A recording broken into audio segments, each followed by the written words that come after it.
হে যুবক, জীবনে অনেক গুনাহ করেছ, অনেক পাপাচার করেছ, অনর্থক কাজে নিজের জীবনের মূল্যবান সময়গুলোকে নষ্ট করেছ। হে যুবক, তোমাকে বলছি, এখনো কি সময় হয়নি তোমার রবের দিকে ফিরে আসার? এখনো কি সময় হয়নি তোমার রবের দিকে প্রত্যাবর্তন করার? আর কত সময় তুমি গুনায় বিফল হয়ে থাকবে? আর কত সময় তুমি পাপের সমুদ্রে হাবুডুবু খাবে? আর কত সময় তুমি তোমার প্রতিপালক সম্পর্কে উদাসীন হয়ে থাকবে? তোমার প্রতিপালক তোমাকে লক্ষ্য করে বলছেন, ইয়া আইয়ুহাল ইনসানু মা গাররাকা বিরাব্বিকাল কারীম। হে লোক সকল, হে মানুষ, কোন জিনিস তোমাকে তোমার প্রতিপালক সম্পর্কে উদাসীন করে রাখলো? কোন জিনিস তোমাকে তোমার প্রতিপালক সম্পর্কে গাফেল করে রাখলো? হে যুবক, তুমি পাহাড় সমপরিমাণ গুনাহ করে ফেলেছ। গুনাহ করতে করতে গুনার সমুদ্রে হাবুডুবু খাচ্ছ। পৃথিবীর এমন কোনো খারাপ কাজ বাদ নেই যেটা তুমি করনি। পৃথিবীর এমন কোনো পাপাচার বাদ নেই যেটা তুমি করনি। তুমি মনে মনে ভাবছো যে আল্লাহ সুবহানাহু ওয়া তাআলা তোমাকে কখনোই ক্ষমা করবেন না। আল্লাহর রহমতের ব্যাপারে তুমি নৈরাশ হয়ে গেছো।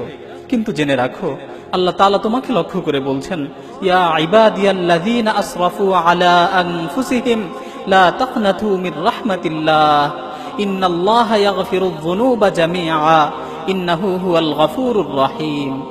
হে আমার বান্দারা, যারা নিজেদের উপর জুলুম করেছো, যারা নিজেদের উপর অবিচার করেছো, যারা নিজেদের ব্যাপারে সীমা লঙ্ঘন করেছো, লা তাকনাতু মির রাহমাতিল্লাহ, তোমরা আল্লাহর রহমতের ব্যাপারে নৈরাশ হয়ে যেও না।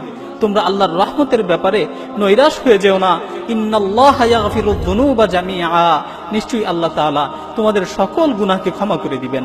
নিশ্চয়ই আল্লাহ তাআলা তোমার জীবনের সমস্ত গুনাহকে ক্ষমা করে দিবেন। ইন্নাহু হুয়াল গফুরুর রহিম, নিশ্চয়ই তিনি ক্ষমাশীল ও পরম দয়ালু। হাদিসের মধ্যে এসেছে, বান্দা যদি আসমান জমিন সমপরিমাণ গুনাহ নিয়ে আল্লাহ তাআলার নিকট উপস্থিত হয়, বান্দা যদি আসমান জমিন সমপরিমাণ গুনাহও করে ফেলে, তারপর যদি আল্লাহর নিকট উপস্থিত হয় এবং আল্লাহর কাছে ক্ষমা চায়, তাহলে আল্লাহ তাআলা তাকে রহমতের চাদর দ্বারা আবৃত করে নেন। আল্লাহ তাআলা তার জীবনের সমস্ত গুনাহগুলোকে ক্ষমা করে দেন।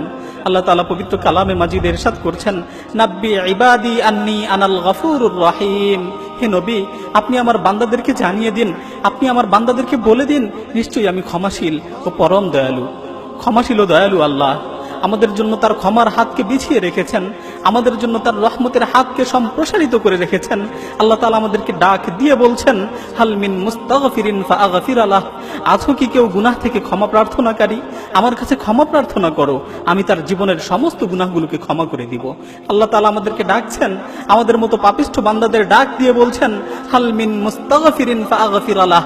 আছো কি কেউ গুনাহ থেকে ক্ষমা প্রার্থনাকারী? আমার কাছে ক্ষমা চাও, আমি তাকে ক্ষমা করে দিব। আসুন না, একনিষ্ঠতার সাথে আল্লাহর কাছে ক্ষমা চাই।